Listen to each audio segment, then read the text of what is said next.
falar de esporte. Vamos conversar aí com o Juarez da Luz, que vai contar para a gente as últimas notícias sobre o esporte nessa segunda-feira, dia 17 de outubro. Bom dia, Juarez. Bom dia, Sabrina, tudo bem? Tudo bem. Ótimo.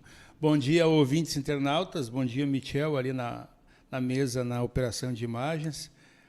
Sobre a Copa Santa Alta, que estaria programada para acontecer no domingo ontem, né, dia 16, acabou sendo transferida, na sexta-feira ainda, para o próximo domingo 23. É isso, né? Próximo domingo 23. Na sexta-feira tínhamos a previsão de chuva para todo o fim de semana aqui em Camaquã, que acabou não acontecendo, né? Acabou não chovendo, né? Mas a previsão continua para hoje ainda, embora lá na rua se vê que tem uma chuva fininha, fraca, né? Tá, chuvisqueiro. Chuvisqueiro. Chuva para a semana inteira, né, Juarez? Né? Isso, a previsão para a semana toda. Mas no final de semana marcava uma chuva até um pouco mais forte, né? Uhum. E acabou por não vir. Então a Copa Santa Alta, as grandes finais da Copa Santa Alta, que seriam realizadas no domingo ontem, né, dia 16, acabou sendo transferidas para o outro domingo, dia 23, se o tempo contribuir, é claro. Vamos falar agora da Série A do Campeonato Brasileiro 2022. Nesse fim de semana, teve a 32ª rodada. Ainda tem jogos para completar a rodada, faltam 2 jogos, né? Mas os resultados que nós tivemos nessa rodada de número 32 foi América 1, Fortaleza 2. Olha o Fortaleza aí, né? Fortaleza que passou todo o primeiro turno na zona de rebaixamento e, se não todo, eu acho que quase todo o primeiro turno na última colocação. A gente comentava, inclusive eu comentava com meus amigos nas resenhas de futebol, que o Fortaleza tinha time e jogava para não ser o último. Aquilo ali era uma coisa muito estranha. Como poderia estar o Fortaleza na última colocação pelo futebol que apresentava? Só que a bola não entrava, os resultados não vinham e acabou que ele terminou o primeiro turno na zona de rebaixamento. Eu acho que ele acabou no primeiro turno, eu acho que na última colocação. Eu não pesquisei aqui, mas ele teve a maior parte do primeiro turno na última colocação. Então, o Fortaleza venceu ontem e já está praticamente garantido na Série A. Por que isso? Ele foi a 44 pontos, né?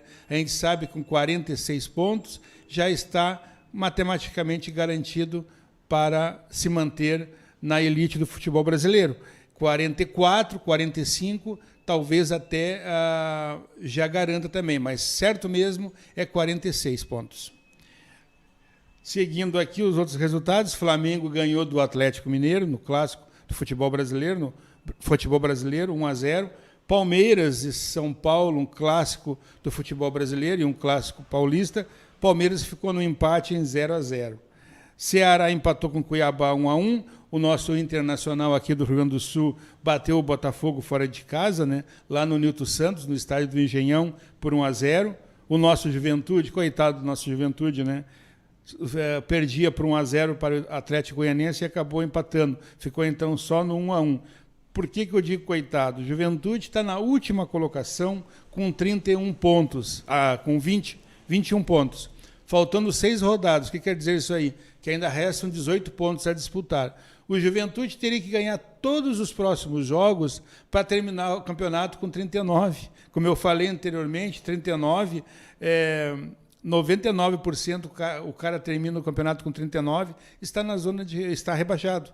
Né? É muito difícil, já teve já campeonatos que com 39 escapou, né? Mas é muito difícil escapar da degola com 39 pontos. Então eu diria que o Juventude está 99%, ou melhor dizendo, está virtualmente rebaixado para o futebol brasileiro da Série B de 2023. Dando sequência aqui, o Avaí sofreu uma goleada em casa por 3-0, lá na ressacada, né, para o Fluminense. O Atlético Paranaense venceu o Coritiba em casa, o clássico paranaense, por 1-0. Hoje tem Bragantino e Santos lá no Nabi Abichedi, né? Nabi Abichedi, é um nome meio complicado, mas é isso aí mesmo, é árabe, né? Bragantino e Santos, então, às 20 horas, mas a rodada não encerra por aí. Tem um jogo ainda que não tem data definida, entre Goiás e Corinthians para concluir a 32ª rodada. O Internacional, com esta vitória, se mantém na vice-liderança. Já são 11 jogos de vencibilidade do nosso Colorado Gaúcho aqui. O Internacional, então, somou 60 pontos e está agora a 8 pontos do líder, que empatou, que é o Palmeiras, com 68. Então, são 8 pontos para tirar em 18 a disputar. 8 pontos para tirar em 18 a disputar. Lembrando que a última rodada é justamente Inter e Palmeiras no Beira-Rio. Então, até lá, o Inter teria que tirar 5 pontos e vencer o último jogo do Palmeiras. Contando ainda, claro, com número de vitórias, saldo de gols, gols marcados, enfim. Então, o líder é o Palmeiras com 68, o Internacional é o vice com 60, Flamengo entrou agora, assumiu a terceira posição com 55, Fluminense com 54, é o quarto, e o quinto é Corinthians com 54 também, perde no número de vitórias, e o Atlético Paranaense é o sexto com 51. Atlético Mineiro está com 47 na 7ª colocação, e não tem mais possibilidade de conquistar o título. O Atlético Paranaense, que é o sexto, chegaria, se vencesse todas a partir de agora, chegaria a 69. Palmeiras já tem 68. Digamos, então, quem briga pelo título ali, é o Palmeiras e o Inter, porque o Flamengo é o terceiro, está 13 pontos, teria que tirar 13 em 18. É quase impossível, é muito difícil.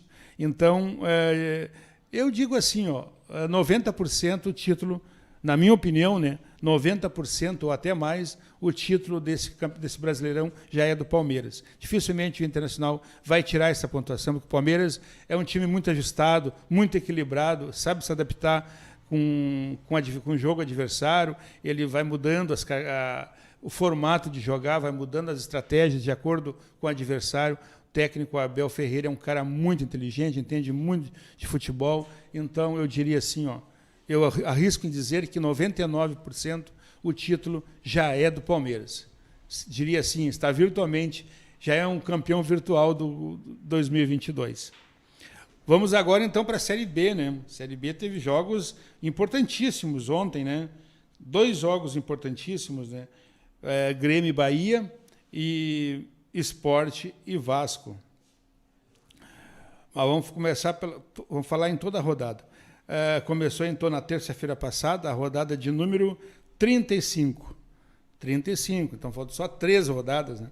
Guarani venceu o CRB por 1-0, Sampaio Corrêa 2, Chapecoense 1, Operário e Brusque 0-0, CSA 0, Londrina 1, Vila Nova 1, Cruzeiro 0.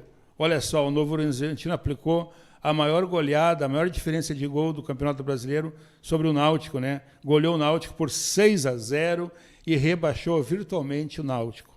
O Náutico já está virtualmente rebaixado para a Série C de 2023. Tombense 0, Ponte 0, Criciúma goleou o Ituano em casa por 3-0, Sport e Vasco ontem às 16 horas, um jogo polêmico, né? Um jogo de muitas confusões no final, acabou empatado em 1-1. O Sport vencia a partida por 1-0 até os 49 do segundo tempo, quando então o árbitro, o Klaus, né, ele não tinha marcado pênalti. Inclusive, há comentários que ele tinha dito que não era pênalti, mas aí o VAR chamou, ele foi até a cabine do VAR e constatou, segundo eles ali, que foi pênalti. Deu muito tumulto, muita discussão, muita reclamação por parte da comissão técnica do Sport. Acabou que o Vasco empatou por 1-1. Né? O Vasco empatou 1-1, então, aos 49 minutos do segundo tempo. O gol marcado, então, por Raniel. O Raniel cometeu uma coisa que um profissional de futebol não pode fazer, uma molequice, digamos assim. Como diz lá, eles foram os moleques. O que aconteceu? O Raniel foi lá na torcida adversária, né? Na torcida do Sport, na frente da torcida do Sport, vibrar lá e debochar, né? Na verdade, não foi só ele, foram outros jogadores também, o Nenê, jogaram cadeira com a torcida. O que aconteceu? A torcida acabou e invadiu o estádio. ou quase invadiu, chutaram profissionais de saúde que estavam ali, a minoria dos torcedores, não dá para dizer que são os torcedores do esporte, foi uma pequena minoria que estava naquele canto e invadiram, ou tentaram invadir. Quando os jogadores do Vasco que estavam provocando viram, se assustaram, acabaram fugindo, né? Então isso aí é uma coisa que não existe mais no futebol. Pelo amor de Deus, jogador profissional e provocar a torcida. Aí depois acontece uma desgraça, não sabe por quê. Não estou dizendo aqui que é válido a invasão de estádio, não, está errado. Mas quem provocou foram os jogadores do Vasco. Isso aí as imagens mostram, né? Está muito claro. E quem acabou prejudicado? Porque o jogo foi paralisado por 1 hora e acabou que o Vasco não quis voltar. A informação que se tem é que a polícia não garantiu 100% de segurança para terminar o jogo. Faltavam ainda alguns minutos, talvez 8 ou 10 minutos. A polícia não garantiu 100% de segurança, o time do Vasco se negou a voltar, porque não tinha 100% de segurança, e acabou que o time do Sport foi prejudicado. Por quê? Porque ainda tinha 8 minutos para jogar e precisava da vitória, porque era um jogo de 6 pontos. Era um jogo que, se o Sport ganhasse, ficava com a mesma pontuação do Vasco. Acabou que ficou 1-1, porque se o Vasco continuou então na 4ª posição com 56 pontos e o Sport com 53. Se o Sport tivesse ganho, tinha chegado à mesma pontuação do Vasco com 56. Essa é a briga pelo 4º lugar. Cruzeiro já é campeão há bastante tempo atrás, né, com 72.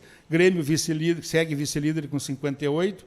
Bahia, que empatou com o Grêmio, 57. Não mudou. Então, a posição ali dos 4 primeiros não mudou. Porque a diferença de pontuação e tudo continua a mesma, porque empataram, né? O Grêmio empatou em 1-1 e o Vasco Sport 1-1. 5º colocado, então, Sport com 53. 6º, Sampaio Corrêa, 52. Ainda briga pela 4ª vaga.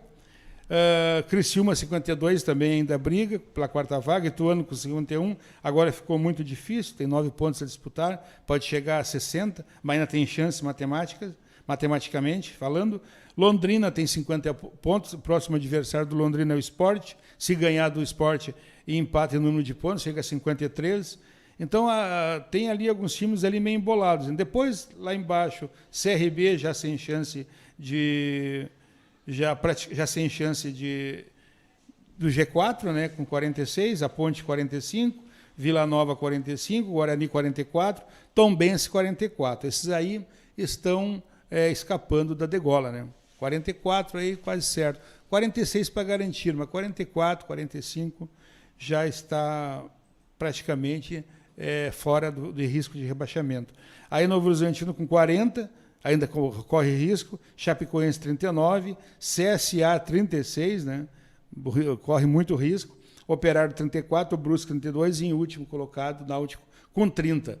A situação do Náutico é crítica, está virtualmente rebaixado, porque se o Náutico ganhar as próximas 3, chega a 39.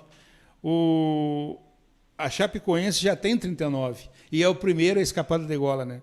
E a Chapecoense empatando, então, agora no jogo de sexta-feira, já rebaixa o Náutico, mesmo o Náutico sem jogar. E o que acontece? O próximo adversário do Grêmio é justamente o Náutico, lá nos Aflitos, a segunda batalha dos Aflitos. Porque o Grêmio ganhando essa partida contra o Náutico, e dependendo de uma combinação de resultados, já garante matematicamente o acesso à Série A. Mas, claro, isso aí tudo vai depender também de algumas combinações de resultado. A grande questão é o seguinte: o Grêmio ganhar do Náutico e ficar tranquilo, esperando por um pontinho, talvez nem precise, para garantir o acesso à Série A. Então, me estendi bastante, que tinha bastante notícias para repassar aqui da Série A e Série B. Sabrina, me estendi um pouco, porque agora o campeonato começa a chegar na reta final, começa a ter as definições de quem sobe, quem desce. Para quem gosta de futebol e quem acompanha, isso aí é muito, isso aí é muito bom, né? Isso aí é como na política, né? Os debates, né? Para quem gosta, por exemplo, ontem eu assisti os debates dos presidenciáveis, né? É uma coisa bem interessante que tu vê ali quem foi melhor, quem não foi, quem precisava ser um pouquinho melhor. Mas, enfim, então essas foram as informações do esporte. Só lembrando, Sabrina, que hoje, nas segundas-feiras, tem um programa da Formato RH, né, a partir das 10 horas, e hoje não terá o programa com o Alencar Medeiros e convidado da Formata RH. O Alencar, o nosso amigo aqui, Alencar Medeiros, o gestor lá da Formata RH, está fazendo uma viagem de negócios, então hoje não terá o Profissões e Estágios. Na próxima segunda-feira voltaremos com Profissões e Estágios a partir das 10 horas. Normalmente é eu que conduzo o programa ali, às vezes a Sabrina, mas enfim, hoje não tem. Então a partir das 10, depois tem muito MPB para você aí até meio-dia. Muito obrigado, Sabrina, era isso aí. Isso aí. Então esse foi o Juarez, trazendo aqui para a gente informações